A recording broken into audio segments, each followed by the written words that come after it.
Good evening and welcome to Red Mist TV. Yerry Mina, he's the one for Jose Mourinho, but meanwhile, as he's set to sign a deal with Old Trafford, Toby Alderweireld has indicated today that he's willing to let his contract run all the way down to zero at Tottenham Hotspur to engineer a move to join up with Jose Mourinho. And also, across the M62, it looks like Jurgen Klopp is lining up a move for unsettled Arsenal midfielder Aaron Ramsey. So there's loads to talk about, and we do have the end of pre-season this weekend. Tomorrow Liverpool face Napoli and Manchester United travel to Germany to face Bayern Munich. Loads to talk about. Anthony Martial also returning to Carrington training today. Is he going to be punished? Is he going to go into the team against Bayern Munich? Loads to talk about. But Barry, before we get started with the debate, core blimey, those football strips are expensive this season, aren't they? They aren't half, particularly Manchester United's. We've got a competition for you to kick off the season. It's going to run throughout the month of August. What you've got to do is to go to our Red Mist Facebook page, like the page, and tell us who you would get on the back of that jersey and the number. Once you do that, you'll be entered automatically into our draw, and you'll be able to pick whichever top and whichever club that it is that you prefer. I know which one I do. Yeah, there's going to be, if it's for a kid, we'll have the boys' shirt or the girls' shirt. We've got if it's a lady, there's obviously different ladies' cuts as well. So get involved in that competition, guys. As well, before we get started into it, so much transfer speculation going on. Yerry Mina apparently agreed terms according to many papers today. Yeah. But meanwhile, Toby Alderweireld is going to let his contract run down to zero. You said fake news before we walked in here, and fake news is a recent, term. Yeah. But it was almost invented for the transfer market and speculation. I don't like it. I haven't liked it for a lot of years, particularly looking at these two clubs, Manchester United and Liverpool. The amount of players that we're linked with in the close season, it's crazy. What I don't like, and why I've used the term fake news, some of those players, the likes of Alderweireld there, for instance, you take him, his contract's running out. If you're representing a player whose contract is running out, would you not be tempted to throw a few little snippets out into the rumour mill to say, X club and Y club are also... That's what I'm saying. So every single day, if these rumours are to be believed, United are today talking with representatives of Harry Maguire, Alderweireld and now Yerry Mina, all for potentially one, maybe two positions at centre-half. But for me, that's not happening. It's not happening. So, how as a fan and as a pundit are you able to go through that net and to pick out, the wheat from the chaff? How can you actually select what actually is valid, what's newsworthy and what's not? There's a quantity of news, not quality. Yeah. And there doesn't seem to be any repercussions for any of the journalists or sports reporters who just throw anything out without substantiation, and they get to hide behind the technicality of my sources say. We've only got to look this evening. We're going to talk later about Martial. Apparently he's going to Chelsea now, so he is having returned to training today, according to the Express tonight. And that's minutes before we've gone live. Yeah. But he's not, potentially, and the likelihood is he's not. It's funny because I think when we play Bayern Munich on Sunday, that's a very obvious destination for him if he is to leave Manchester United. So he's going to be in the shop window with their new manager, Novak. And really, if you think whenever they got rid of Ancelotti, who you're coming up against tomorrow, they went back to having Robin and Ribery at sort of age 35 on the wings. They sort of brought it back to basics. So they're looking for wingers. Yeah. I think Bayern Munich and Martial would be a real fit for them. But it would be, as I say, it would be disappointing for him to leave Old Trafford. But guys, look, we're live on YouTube. Join in with the debate. Make sure you hit the subscribe button and hit the bell icon. That way you'll be notified whenever our next videos are being released. Make sure you enable the live chat function so you can get involved in the debate, and the best comments we'll read out on the show and try to respond to them. This video will then be published on our Facebook page after the show, and again, any comments that you have about what we're talking about, whether you agree or disagree, we'll get back to them as soon as we can and talk about them probably in the next show. But look, so United, as you say, there's so much speculation. So Yerry Mina has agreed a deal to sign today. Yeah. Agreed personal terms. That's as far. It was that extreme. The reports that this guy is on the verge of signing. Meanwhile, Alderweireld is saying that he's going to run his contract down. Age 29. Is that the right move? Harry Maguire now seems to have cooled, and that came following Leicester City's game, friendly game last night. That the Sky Sports reported that. So look, for United fans, it's a key of if you had one, and we ran this poll on our Facebook page today, who would it be? And Alderweireld seemed to come out on top of that poll. He's definitely my pick out of the three because he's tried and tested. Yerry Mina, I don't recall him being linked with Manchester United at all until the last 2 weeks. 23 years of age, Barcelona signed him in January, made 5 league starts, and I think he got a cup appearance in the Copa del Rey. Is this a strategic signing? So what goes in the plus bracket for that is the fact that he's young and he's 23. He's in and amongst the Brazilian squad. But, strategic, has to be something that's going to work. And the guy's totally untested, unproven. And we're trying to assess, in fairness to Jose Mourinho, we're trying to assess critically whether it's him that is at fault for the lack of transfer activity as far as he's concerned, because he's clearly not happy, or whether it's the board that are at fault for not getting these deals over the line. And now we're scrambling to get Yerry Mina, because the whole thing smacks to me of a trolley dash at the last minute. I think that's a great term, trolley dash. Yerry Mina, he's played 100 senior appearances across all his clubs. That to me represents about 3 seasons. You're going to be paying again, and I know you're basically saying now it doesn't matter about the money, but you're going to be paying €40 million for somebody who is unproven. I think it's a big risk for Manchester United. I think what they need this season is somebody in at centre-back who's tried, who's tested, who knows the ropes.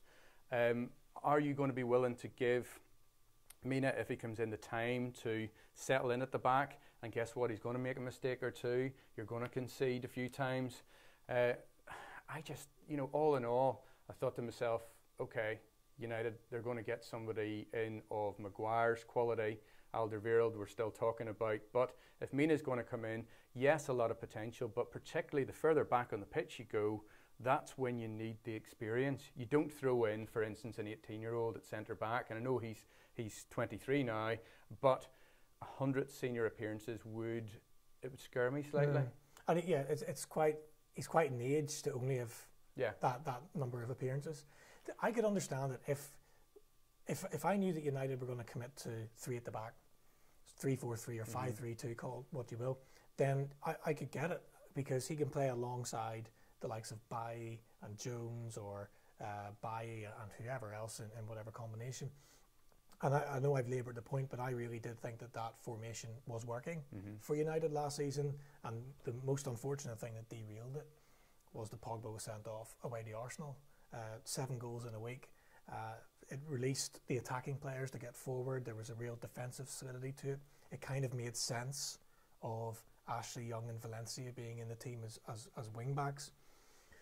So I could understand Mina coming in, and I would accept it if the strategy was that we're playing 3 at the back. But everything that Jose said after the Real Madrid pre-season game in the States was that he only picked the 3 at the back to try and get a result. Yeah. Which shows that the 4-1 defeat to Liverpool hurt him. Yeah. A bit. So it's very difficult to say, and you just don't. We're trying to guess what's going on behind the scenes. Yeah. We haven't a clue. No.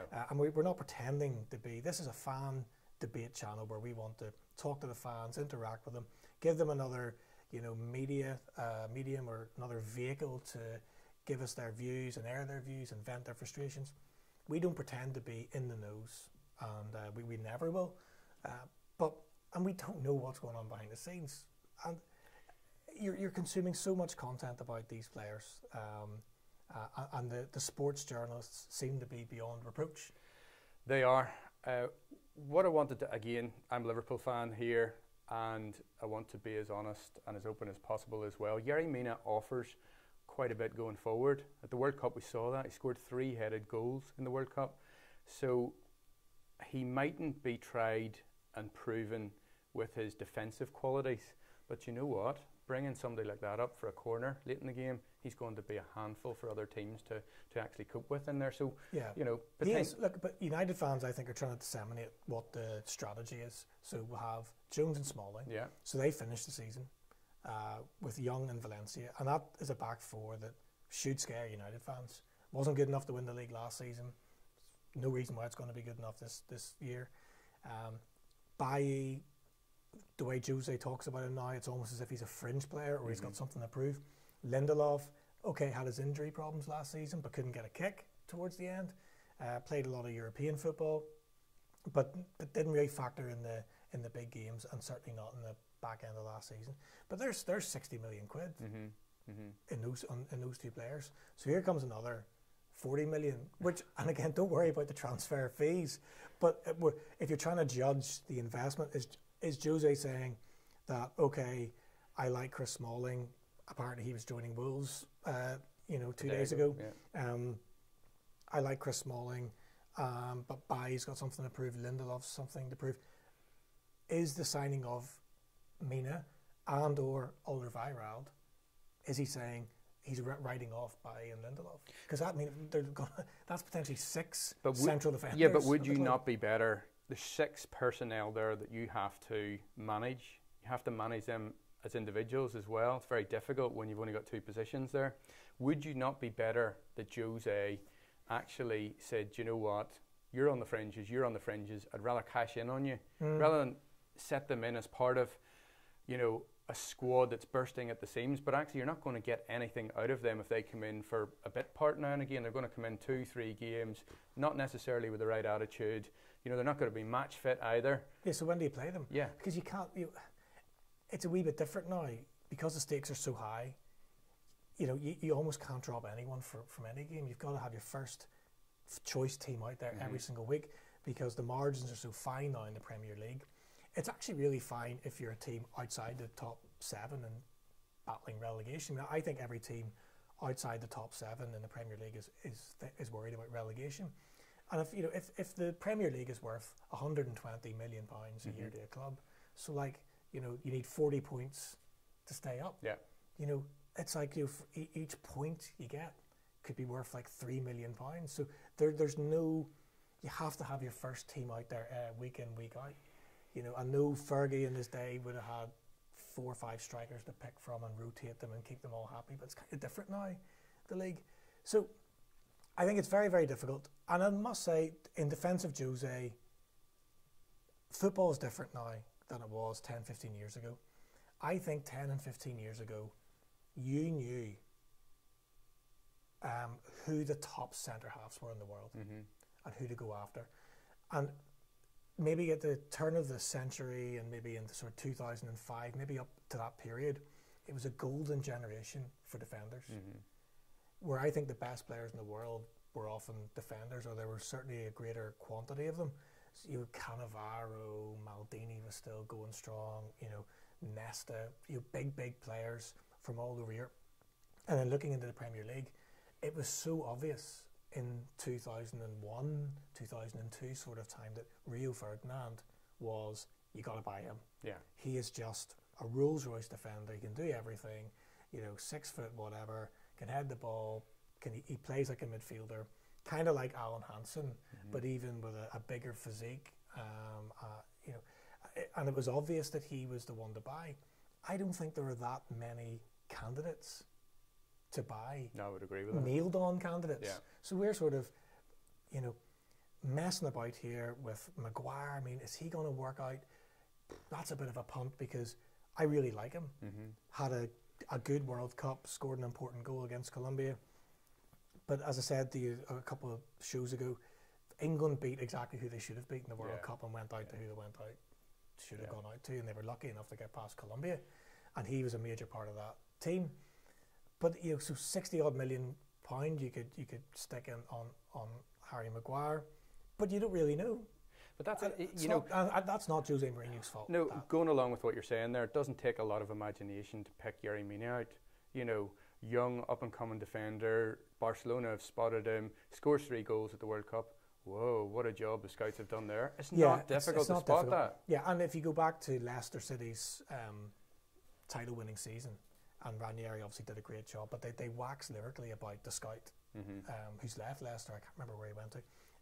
But they say he's the guy that actually found Conte. Yeah. He's the guy that found Okazaki. And ultimately won them the league. And won them the league, yeah. And Ranieri turned up with his, his suitcase. Great charismatic guy. You had Craig Shakespeare, who was influential behind the scenes. And Nigel Pearson, nobody really talks about him, but he obviously did a massive job.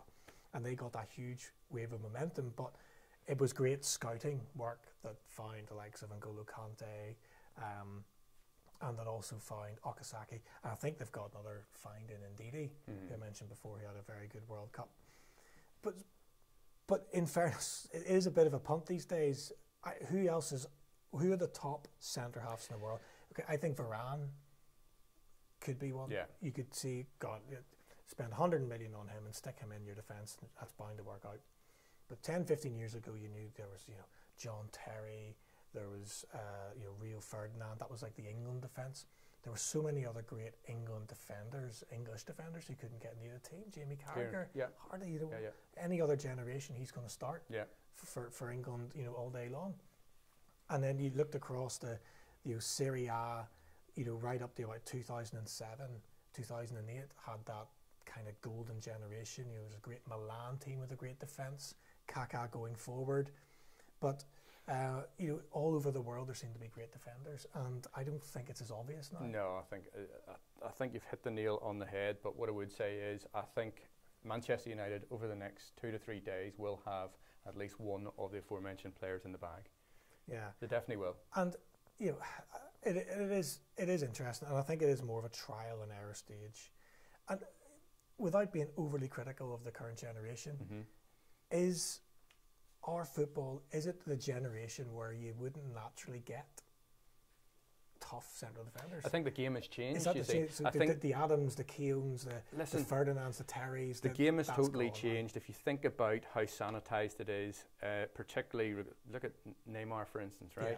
He invites challenges, he goes down in the wrong circumstances, but the referees still give the free kicks. Yeah. Players now are overprotected, whereas when you look back, particularly to the decade before you and I probably started to follow football, the 70s, my goodness me, the tackles that used to fly in there, and the challenges that the referees used to basically wave play on, they just don't happen nowadays. They just don't happen. So therefore, your centre half has changed from somebody who's, say, 6'2", 6'3", robust, doesn't have a lot of quality on the ball necessarily. And I'm talking stereotypically, of course. There were others who could step outside that mould. And now I think you need to be much more of an intelligent footballer. Yeah, I agree. So that's the difference. Especially in Europe. Yeah. You think the last sort of like warrior guardian style defender for Barcelona was Puyol. Yeah. And he might be one of the last of that type of like physical warrior leader. Now they've Piqué, who's much more of a cultured, he's a lot more slender of a player. Probably could have played in midfield. Didn't work out for him at United because there were just too many great defenders in front of him. And then they've sort of experimented with a variety of midfielders to play centre half. Mascherano, for goodness sake. And that Mascherano definitely would have struggled in the Premier League as a central defender. What height is he? He's about 5'7". Look at his. In fairness to him, it'd be nice to have Xavi and Iniesta and Messi in front of you. Yeah. You're not going to be doing much defending. Anyway, but I wonder even if it's a generational thing, you don't see many tough nut defenders anymore. No. Even like the Martin Keowns, where they're just horrible. Tony Adams, people. Tony Adams, John Terry as well. Yeah. So I think that's the case for the defence of Jose Mourinho is that I don't think it's that obvious who the world class centre defenders are. I really do like Alderweireld, and he might be kind of tough nut. Yeah, style defender. But the likelihood of getting him before the 9th? Yeah, I don't think it's on. I don't think it's on. Why is the window shutting on the 9th? I know, that's another story. Why have they done this? That's another story, But that natural leadership thing, I think it's missing now. And I've read a class story today, and I was listening to it, was that Brentford have now, this season, isn't it amazing the championship starts tonight? I mean, football's back. Massive football's back. But Brentford, I think this is brilliant. I don't know if I agree with it or not, but I think it's totally maverick I'm stuff. wondering what's coming here. they are not going to have a captain this season. What, they're going to have 11 captains or 20-odd captains? Yeah, so they're going to nominate in the dressing room each week who's going to go up and do the coin toss. That won't work. Now, that won't work. Now, I thought, God, that's revolutionary. That's a good idea. And what they're trying to do, I get it. It's a devolving of responsibility, but actually, it's a collective responsibility. There are natural characters in the dressing room. I know when I played, you could point people out and say, he has the quality to lead this team. There are people who want to hide in the corner. They want to just put their kit on, get out there, get back in, get shot and get home. Yeah, but the manager's maybe looked at the dressing room and he's found 22 players sitting in the corner. You know, nobody will step up. He's like, lads, there's no captain this season. But what he's now pitched it as a collective responsibility, and I think that'll be a really interesting experiment. Yeah. Now, a valid point was that a referee came on and he was going absolutely nuts on TalkSport because he said, "Hang on a minute. If I'm a referee, I'm trying to manage the game. Yep. I talk to the captain. So what am I going to do now?" Mm-hmm. But is that a sign that this generation that we're producing lacks the leadership gene or the mentality gene that we'd have seen from Ferdinand, Terry, Carragher? Mm-hmm. Is that now gone? Yep. And is that why it's so difficult to find the centre half for a top club that you need? Because it's going to cost so much money if you get it wrong. Listen, I don't think it's totally gone. You still do get standout leaders in sides, in squads. You will still get them. Yeah. Are they as prevalent in the game? No, they're not. No. The modern day footballer earns £100,000 a week in the Premier League, and that's minimal. That's an average player. You know, that's an so average they earn that kind of money. They are weighted on hand and foot. They're expectant. That creates that sort of individual. So therefore, in the past, whenever you think back to the mentality of, I think back to Anfield whenever Ronnie Moran was there managing, particularly in the backroom staff, when young up-and-coming players had to clean boots. Mm. Who coming up nowadays would actually do that? Yeah, young player has 6 people cleaning his boots. Yeah, exactly. Yeah. So, do you know what I'm saying? It's kind of, the world has changed, the pitch has changed. Good comment from Gareth. Have to read this one out. Are we sponsored by Under Armour? We're not at the minute, but we're going to get there, aren't we? We are, surely, yeah. It's actually not, that wasn't strategic or planned. But we should probably think about that. Definitely. So, we've talked a lot about United, and the final point is Martial coming back to training today. Don't know whether there's going to be disciplinary action or not. Yeah, there's talk of £180,000 fine. We've talked about money. That's like, I don't know, a fiver. Just there you go. There's a fiver, and get on with it. But it's interesting because he's playing against a team on Sunday that he could actually end up joining, which would be. I did say in the last show, if you just don't know what's going on behind the scenes, if the guy's a disruptance, then I understand. Yeah. But I'm not sure that is what's going on. I think Jose is saying to him that his performances haven't been up to scratch, but maybe as the manager just ripped him apart of all of his confidence, and he's not really playing very much. So it's an interesting dynamic on Sunday because I think he's in the shop window. Yeah, that's what I'm saying. Because Robin and Ribery, 2 of my favourite players since I've followed football really. I was there at Old Trafford whenever we were knocked out of the Champions League on away goals by Bayern Munich, and the winning goal, although we won the match on the night, Ribery just chipped a corner all the way to the far side. Robin 25 yards, left foot volley, bottom corner, amazing. But those guys are 34 and 35 now, respectively. They're looking for a winger, and it'll be interesting to see now what the dynamic is like. You say shop window. Jose might be Jose. He might not play him. He might just leave him on the bench, sitting, kicking his heels, and ultimately Mourinho will have his say because he'll say, "I'm the boss." Yeah, which could be read. That could be read as disciplinary. Yeah, or it could be read as Jose wants him to stay and he wants him to play and be a big part next season. And that's why we're here as a fan channel. Yeah, so we can chew the fat about that and other topics. But we have to accept that we don't know. No, and we don't pretend to know. So it's all about the fans getting in touch and giving us their views, and we go back with our views. But we certainly aren't going to be presenting ourselves as IDKs because it's just a mess. So look, on to Liverpool. Yep. Big one tomorrow. Last time we'll get to see the team before the Premier League kicks off. That's 2. We've 2. You've 2. You've 2. Right. You've 1. We've 2. You've 2. Right. Yeah. Right. And why have you 2? Well, I'll tell you why. Because he's given 5 days clearance between our last pre-season game. We play 2 days after you, right, in the Premier League. Yes, of course. So you play your last game against Bayern, and we play our second last game against Napoli in Dublin tomorrow, followed by Torino on Tuesday night at Anfield. Right. So, yeah, Liverpool, a lot going on. We had a lot of speculation around Fekir. Now today, We Fekir. we Fekir, yeah, may still happen. I don't know. If I was a betting man, I would say it's not going to happen. It's not going to happen now, at least. Well, it's funny, as we were designing our little tile for the Yeah. show, we deliberately put him behind Ramsey, Yeah. who's now emerged as a key target for Klopp. And, you know, a couple of pundits today and ex-players talking about, well, actually, that's a really good idea, because if he's unsettled at Arsenal, Yeah. get him in. You know, it slightly worries me on one hand, but on the other, thank goodness me, bolstering the squad to that extent would be unreal. Now, the Ox is out at the minute. He's going to be out for the majority of the season. I just wonder, given that we've signed Fabinho, we've Keita in there, we've got Wijnaldum, Lallana, Shaqiri, you know, you start to go through a full midfield. Does, in spite of actually signing all those players, is Klopp thinking to himself, well, I still haven't actually replaced the creativity of Philippe Coutinho? And is Ramsey then given another dynamic to this? When I look at Ramsey's stats from last season, 7 goals, 8 assists and 24 club appearances, that's all right. It's a good return. It's not a bad return. If you watched him play, though, he wouldn't be for me.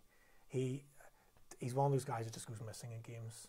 Yeah. And he's stereotypical of Arsenal. I mean, there's a picture of him beside Arsenal in the dictionary for the last 10 years where they've got themselves to a certain extent and then mentally imploded. Yeah. And it does sum up. He sums up to me the Wenger era of the last 10 years. That's what I was going to say to you. Is he the manifestation of Wenger on the pitch, you think? Totally. But where they go forward, they look nice. It's easy on the eye to watch. There's the odd goal, the odd assist. But particularly that last season, some of his performances were diabolically poor. He was an actual disgrace. I remember, I think Gary Neville actually called him out at one point live on a Sky Sports commentary.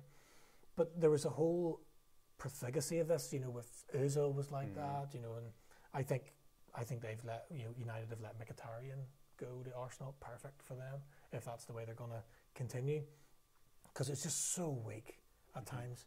Now, that we've talked about the pros and cons of Shaqiri joining Liverpool, and I said to you, I think Klopp could get a tune out of him. Yeah. He's a quality player. Now, Aaron Ramsey is obviously a talented player. A lot of teams were interested in him as a teenager. He had a couple of great seasons at Arsenal before it really started going backwards for me. He is the sort of player that's talented, and maybe Klopp is the right manager for him. Yeah, and let's take those two people, for instance. Shaqiri, what does he represent to me as a Liverpool fan? He's dynamic, he's powerful, and he's going to get you goals. Ramsey, to me, is conservative. He's got a bit of grace about him. He's what I would term as maybe a classic midfielder, but he doesn't have that standout quality for me. So just as you're seeing Ramsey's potential arrival at Anfield and going, so what? I think I'd be a bit hesitant as a Liverpool fan too. Yeah. Is this going to be another person who we're going to carry? Does he actually fit into a system that we're going to employ with all these new players in? Or is he somebody, whenever comes 3/4 of the way down the season, when everyone's out, with injuries and such like. That's quality to bring on, yeah. He would be, but, is he the right sign-in? Choice between him or Fekir. I'd rather have a wee Fekir, thanks. Yeah, I'd rather have a wee Fekir.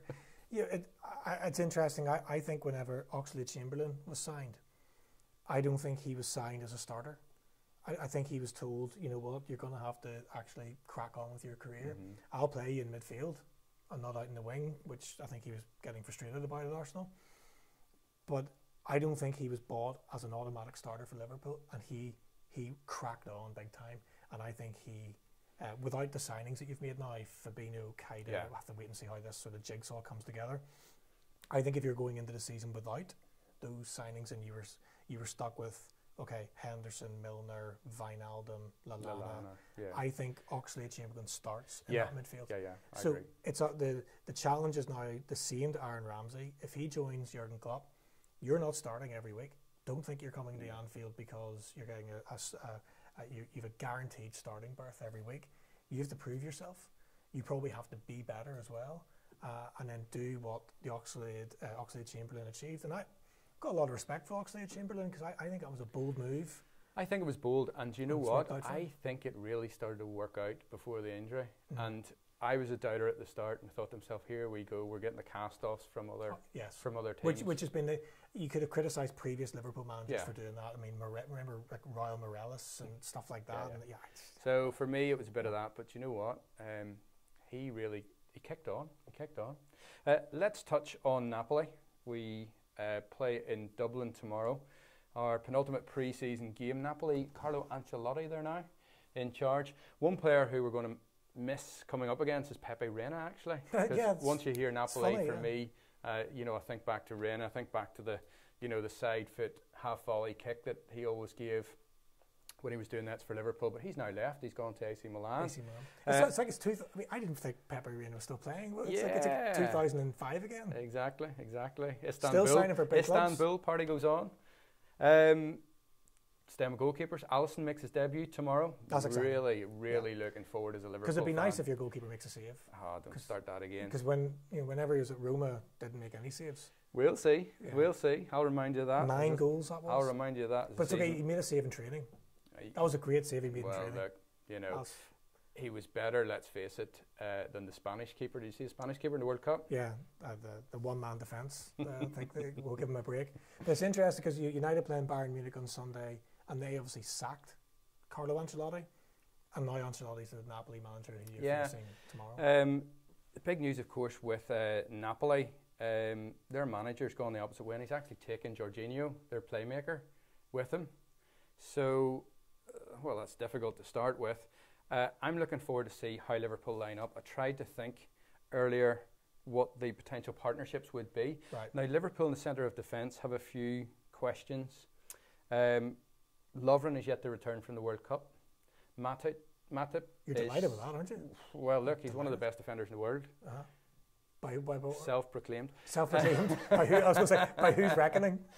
Matip apparently is still carrying an injury. So we have Joe Gomez, who actually has played in pre-season, and he is likely to partner Van Dijk in central defence. It's either that or Klavan. Yeah, well, your face says it all. And then I would expect that Trent Alexander-Arnold will make his first appearance for Liverpool in pre-season. Good young player. Yeah, with Robertson at left back. Then we've got Fabinho, Keita and Shaqiri, I think, in midfield, albeit that he might want to kind of integrate Wijnaldum in there, and then that treasured front three. Yeah, I think he'll start. Which I think would be great for Liverpool fans to see the sort of the Holy Trinity back together again. Because pre-season, so it could be anything that you get. You could play 11. One half and then another. You just don't know how it's going to work out. It's hard to predict. But does that surprise you? Because the reports suggesting that Gomez is going to start at the beginning of the season because you're left with, Klavan, who's dread, and Lovren might not be fit. But meanwhile, Klopp looks like he's going after the likes of Ramsey in midfield. He's signed a tank of midfielders. Should he not be focusing on bolstering the defence? I think it's a tremendous, valid. It's just a point right on the mark. I mean, I'm delighted, really. Liverpool's defence in the last few years has left a lot to be desired. If you think last season, even the season before, going forward. Within the last 5 years, in fact, we've been very attractive. We've been far more attractive than you guys on occasion. Yeah, that's true. We think back to Suarez playing, at the head of that diamond, and now you've got these three guys. But all in all, it doesn't help us if we go up and score 5, but the other team score 7, for argument's sake. And I would like to see, again, somebody in there, a leader. I would like to see a Sami Hyypiä character in there. I think Van Dijk has the potential to, but he's still, to me, got a good bit to prove. Oh, but he really cracked on towards the end of last season. Maybe Klopp just thinks, look, if that guy plays, I get a bit of a... He'll maybe mould somebody luxury. Along. I get the pick and choose who the partner is, because this guy is... I liken him to Jaap Stam. Well, that's a big recommendation. I think in terms of his build, physique, presence on the pitch, he's got maybe a bit of a way to go to prove that. Jaap Stam to me was Man United's greatest centre half. The partnership of Ferdinand and Vidic, that's the best we've ever seen, and probably better for the team. And I do think the 2008 team would give the 99 team of Man United a run for its money. But in my opinion, Jaap Stam singularly was the best centre half that we've certainly seen under the Ferguson era, potentially ever in the club, and it was just a shame. For me, as a Liverpool fan, I would have to agree with you. So I think there was an element of the treble team. You felt with Manchester United, and Ferguson felt, well, I've got Stam in there. That means I can rotate the other two, because it was a bit of a toss-up between Ronnie Johnson and Henning Berg. I actually couldn't tell you who were the better. It was two excellent players. I think Berg joined, as Sheringham joined as well in 1997. But Stam, Van Dijk does remind me of Stam. He just for me, a few times last season, he's guilty of overplaying it. At the back, I remember a couple of stepovers in one of the games and going, look, this isn't the time nor the place to be playing that. But look, he's got the potential to be up there for us. We just don't have a sidekick for him of that calibre at this moment in time. So you make a very, very valid point. So some great comments coming through. Aaron Coffey, loving the show. Thanks very much. Keep subscribing. Make sure you hit the bell icon. That way you'll be notified whenever we have our next video going out. Some good comments from Lee saying Ramsey walks into the Liverpool team. Don't know if I see that. Don't know if you mean that as a criticism of the current players Liverpool have. I think Lee's a Manchester United fan. Hippie, so? Ha ha ha. Yeah. But look, guys, keep the comments coming. Really appreciate it, and glad you're enjoying the show. So look, what we are doing the full show tomorrow. We're going to do the watch along tomorrow. So if you joined us last time, we'll do a preview about 5:30 tomorrow. Game kicks off at 6. What we'll do is we'll run through the team beforehand. We'll do a watch along.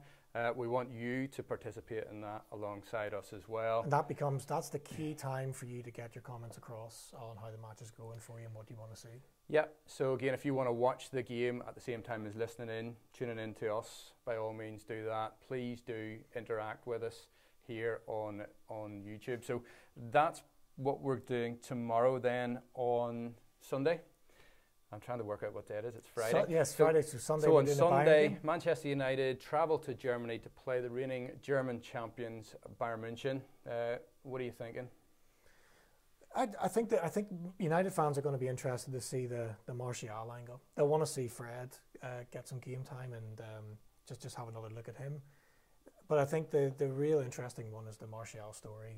Is he going to get minutes? Is he going to play? Is he going to start? Is he going to start on a bench? And what's the interpretation of that? You almost want a camera on Jose and Martial, particularly if he's on the bench. Yeah, because we'll all be trying to pick up nuggets of information and what we think is going to happen. With pre-season, who cares? Bayern Munich could beat us 5-0. You say that, right? But for me, this is your last game before the competitive fixtures kick off. You play Leicester. Jose has to be playing as near to his starting 11. He has to start integrating and be getting Lukaku there. He has to be getting Pogba on the pitch. Martial, whether he brings him on. Rashford. How do you see that? Or maybe you see that differently? I don't know. I think having a game on Friday night's a bit of a nightmare for United as well. That shortens our window to get players fit. You hear that Lukaku, Rashford, Pogba came back from holiday early. What were they doing on holiday? After the World Cup, or to be on that length of a holiday. So I don't think you're going to be able to read too much into the team selection, because I think you could see that any team selection both ways. To me, Pogba isn't going to be fit for the start of the season. I think Jose's pretty much alluded to that. We know Matic has picked up an injury. So maybe if the likes of Fred and Pereira start centre midfield, that might be an indication that that's the way he's going to go for Leicester. But would you risk them? Would you risk them for a game against Bayern Munich? If those were your two starting midfielders for Leicester and you decided that because of the fitness of other players? Yes, because I think you'd take that risk. No, but you have to be match fit. You have to be, they've got to hit the ground running. It's a walk around the pitch. Yeah, I know what you're saying. But look, pre-season, the last couple of games, I think they've got to throw out, to put out as close to the team that's going to start, when the league campaign kicks off. I hope Liverpool do it. tomorrow, and kind of hone it a bit more for Tuesday. But we'll see over the next few days. It's going to create a lot of conversation for us and hopefully for you as well. So please do join us tomorrow at 5:30. 5:30. And we'll be previewing Liverpool against Napoli. Have a great weekend. See you then.